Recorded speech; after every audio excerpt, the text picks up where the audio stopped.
अभी अभी इसरो की तरफ से सबसे बड़ी अपडेट निकलकर सामने आ रहा कि चंद्रयान-3 चांद से वापस आया। चंद्रयान-3 का प्रोपल्शन मॉड्यूल इसरो ने धरती की ऑर्बिट में डाला, जिससे ऐसी जानकारी बाहर निकलकर आया कि इसरो के वैज्ञानिकों में फिर से खुशी की लहर देखने को मिल रहा है। दोस्तों, अब आखिर चंद्रयान-3 का प्रोपल्शन मॉड्यूल जो चांद का चक्कर लगा रहा था, उसे इसरो धरती की कक्षा में वापस ले आया है।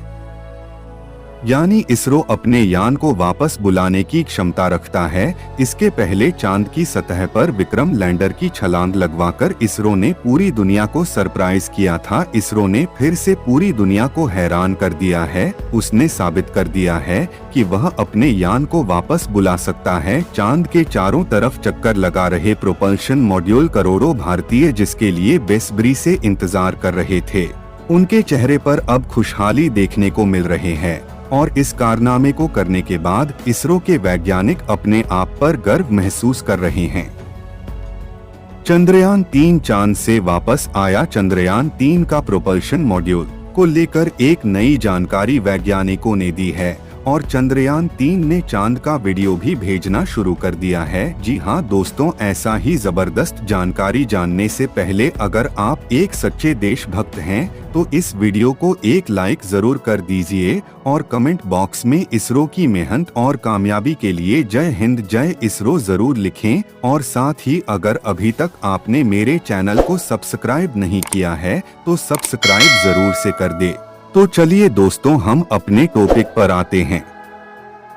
चंद्रयान-3 के साथ भारत ने वो कर दिखाया जो अभी तक कोई देश नहीं कर सका। चांद के उस साउथ पोल पर टच डाउन कर दिखाया। इस सफलता को पूरी दुनिया ने सेलिब्रेट किया। क्या आप जानते हैं कि चंद्रयान-3 ने एक बार फिर से चौंकाने वाली जानकारी भेजकर पूरी दुनिया को हैरान कर दिया है। अब पूरा देश चंद्रयान-3 को भूल ही चुका था, लेकिन तभी इसरो के वैज्ञानिकों ने एक ऐसा खुलासा किया जिसे सुनकर फिर से पूरी दुनिया में भारत का डंका बजने लगा। 4 सितंबर का दिन भारत के चंद्रयान मिशन का चांद पर आखिरी दिन था, क्योंकि 4 सितंबर के दिन चंद्रयान के विक्रम लैंडर को स्लीप मोड में डाल दिया गया था और उसके बाद बगल में प्रज्ञान रोवर भी गहरी नींद में सो गया था। लेकिन दोस्तों, 4 सितंबर के बाद चांद के उस इलाके में गहरा अंधेरा छाने वाला था, इसलिए प्रज्ञान रोवर अपने आप को ठंड से बचाने के लिए विक्रम के बगल में सो गया। लेकिन अभी विक्रम लैंडर ने स्लीप मोड में ही इसरो के वैज्ञानिकों को ऐसी जानकारी भेजी है जिसे सुनकर जापान और अमेरिकन स्पेस एजेंसी नासा भी हैरानी में पड़ गए हैं। आइए दोस्तों, आज के इस वीडियो में मैं आपको बताऊंगा कि आखिर हमारे चंद्रयान-3 में ऐसी कौन सी जानकारी भेजी है जिससे एक बार फिर से भारतीय स्पेस एजेंसी इसरो चर्चा में आ गया, और क्या यह खोज भारत को एक सुपर पावर बना सकता है। इन सब जानकारी के लिए वीडियो को अंत तक जरूर देखना दोस्तों। आज ही नहीं बल्कि इसरो के वैज्ञानिकों ने विक्रम लैंडर को स्लीप मोड में डालने से पहले एक और कमाल करके पूरी दुनिया को चौंकाया था, जिसमें चंद्रयान-3 के विक्रम लैंडर के चारों थ्रस्टर यानी इंजन को चालू करके इसे 30 से 40 सेंटीमीटर ऊपर की तरफ उठाया गया और उसके बाद इसकी जगह को चेंज करके इसे दूसरी जगह पर लैंड कराया। और यह काम इतना आसान है नहीं जितना हमें लग रहा है, बल्कि धरती से करीब 4 लाख किलोमीटर दूर किसी दूसरी दुनिया में पड़े किसी अंतरिक्ष यान की जगह चेंज करना अपने आप में एक बहुत बड़ी मिसाल है। इसी बीच जापान ने चांद की जानकारी जुटाने के लिए अपने मून मिशन को 7 सितंबर के दिन सफलतापूर्वक लॉन्च कर दिया है। लेकिन जापान के चंद्रयान का मिशन चांद के किसी गड्ढे में सफलतापूर्वक लैंडिंग करना है, क्योंकि आज तक किसी भी देश ने चांद के गड्ढे में लैंडिंग नहीं की है।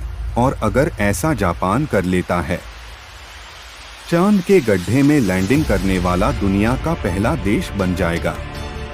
आपको जानकारी के लिए बता दें कि चंद्रयान 3 लैंडर को दोबारा से उड़ने के लिए नहीं बनाया गया था, बल्कि इसका केवल एक ही मकसद था कि चांद की सतह पर सॉफ्ट लैंडिंग करना और उसके बाद वहां की जानकारियां जुटाकर डिजिटल डेटा के रूप में पृथ्वी पर बैठे वैज्ञानिकों के पास भेजना। दोस्तों, यह भारत के लिए एक बहुत बड़ी ऐतिहासिक जीत है, क्योंकि ऐसा इतिहास में किसी भी देश ने नहीं किया था। जबकि हमारे भारत देश के कुशल वैज्ञानिकों ने चंद्रयान के लैंडर को कुछ मीटर की ऊंचाई पर ऊपर की ओर उड़ाया और फिर उसकी जगह को चेंज करके दूसरी जगह पर उसकी सफलतापूर्वक लैंडिंग भी कराया। इसी के साथ हमारे चंद्रयान के प्रज्ञान रोवर ने चांद की धरती पर ऑक्सीजन का भंडार भी खोज निकाला। ये ऑक्सीजन चांद पर वायुमंडल में मौजूद नहीं है, बल्कि यह चांद की मिट्टी और पत्थरों में मौजूद है। चांद पर ऑक्सीजन का पाया जाना हम मनुष्यों के लिए किसी खजाने से कम नहीं है, क्योंकि आपको पता ही होगा कि जीवन की उत्पत्ति के लिए ऑक्सीजन कितनी ज्यादा उपयोगी है। हालांकि चंद्रयान 3 ने चांद पर ऑक्सीजन के अलावा और भी कई सारे तत्वों की खोज की है, जिनमें से sulphur, aluminium, calcium, iron, chromium, manganese और सिलिकॉन शामिल है। हमारे चंद्रयान ने चांद पर पहली बार सल्फर की खोज की है। इससे पहले किसी भी देश ने चांद की धरती पर सल्फर की खोज नहीं की थी। चांद पर सल्फर का पाया जाना भी काफी ज्यादा महत्वपूर्ण है। लेकिन दोस्तों, इन सब के बीच विदेशी मीडिया का यह दावा है कि भारत ने अपने चंद्रयान 3 मिशन की बस एक मनगढ़ंत कहानी बनाई है और कंप्यूटर ग्राफिक्स की मदद से चांद के फेक वीडियो का निर्माण कर दुनिया को उल्लू बनाया है। लेकिन विदेशी मीडिया की इस बात का जवाब देते हुए अमेरिका की स्पेस एजेंसी नासा ने अपने मून ऑर्बिटर की मदद से चंद्रयान 3 लैंडर की एक फोटो ली है, जिसे देखकर उन सबको काफी हैरानी हो रही है, जो ये कह रहे थे कि चंद्रयान 3 बस एक झूठी कहानी है। दोस्तों, नासा द्वारा जारी की गई इस तस्वीर में भारत का चंद्रयान एकदम क्लियर दिख रहा है, जो कि चांद की धरती पर डट के सामना कर रहा है। दोस्तों, इस वक्त चंद्रयान 3 का प्रज्ञान रोवर और विक्रम लैंड स्लीप मोड में है। इस समय वहां का तापमान -250 डिग्री सेल्सियस के करीब है। ऐसे में वैज्ञानिकों में इस बात का डर भी छाया हुआ है कि कहीं इस खतरनाक ठंड में प्रज्ञान रोवर का कंप्यूटर सिस्टम फेल ना हो जाए, क्योंकि दोस्तों -200 डिग्री तापमान के बाद कंप्यूटर में लगी चिप्स में भी दरारें पड़ने लगती है। ऐसे में हमें इस बात की कोई जानकारी नहीं है कि हमारा प्रज्ञान रोवर फिर से जिंदा होगा या नहीं। लेकिन दोस्तों, विक्रम लैंडर और प्रज्ञान रोवर की बैटरी सौर ऊर्जा के माध्यम से चार्ज होती है, जिसके लिए सूर्य की रोशनी का होना जरूरी है। और इस समय चांद के दक्षिणी ध्रुव का तापमान काफी ज्यादा कम हो गया है, जिससे उसकी बैटरी खराब होने की संभावना भी बढ़ गई है। लेकिन हमारे वैज्ञानिकों का कहना है कि उन्होंने इसकी बैटरी में काफी ज्यादा एडवांस टेक्नोलॉजी का इस्तेमाल किया है, जिससे वह इतनी आसानी से खराब नहीं होने वाली। लेकिन -100 डिग्री की ठंड को झेल पाना इतना भी आसान नहीं है। अगर हमारे प्रज्ञान रोवर और विक्रम लैंडर की बैटरी सही सलामत रहती है, तो यह एक बार फिर से चांद पर रिसर्च करना शुरू कर देगा और इस बार वहां पर हाइड्रोजन गैस की खोज की जाएगी, जो कि रॉकेट फ्यूल का मुख्य तत्व है। दोस्तों, इस बार जो तस्वीर आप लोग अपने मोबाइल, लैपटॉप, LCD पर देख रहे हैं, यह तस्वीर विक्रम लैंडर की है, जिससे हमारे प्रज्ञान रोवर ने अपने हाई रेजोल्यूशन कैमरा द्वारा कैप्चर किया है।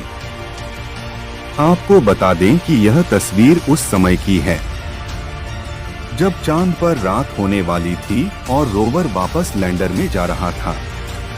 इसमें आप देख रहे हैं कि चांद की सतह पर अंधेरा होने के कारण वह कितनी चमकदार दिखाई दे रही है। जिस समय चंद्रयान का प्रज्ञान रोवर चांद पर रिसर्च कर रहा था, तो उस वक्त का तापमान 20 से 35 डिग्री सेल्सियस के बीच था। ऐसी कंडीशन में रोवर को जितना समय मिल पाया, उसने कई सारे तत्वों की खोज की और वहां के तापमान की जानकारी को वैज्ञानिकों तक भेजा और साथ ही वहां के प्लाज्मा रेडिएशन के बारे में भी स्टडी करके विक्रम लैंडर को जानकारी दी। आप उगेगा और सूरज की पहली किरण पड़ने पर हमारा प्रज्ञान रोवर और विक्रम लैंडर दोनों जाग जाएंगे। आप सभी लोग चंद्रयान 3 के दोबारा से जागने की दुआएं कमेंट में करते रहें ताकि हाइड्रोजन की खोज की जा सके। दोस्तों, इस वीडियो को यहीं पर खत्म करता हूँ। इस वीडियो को एक लाइक जरूर करें और अपने दोस्तों तक इस वीडियो को शेयर करें ताकि उन्हें भी जानकारी मिल सके। दोस्तों, मेरे वीडियो को देखते हैं लेकिन सब्सक्राइब नहीं करते हैं, मेरे चैनल को सब्सक्राइब कर दे और बेल आइकन को ऑल पर सिलेक्ट करना बिल्कुल ना भूले। मिलते हैं किसी और नॉलेजेबल वीडियो के साथ। वीडियो को अंत तक देखने के लिए बहुत बहुत धन्यवाद आपको।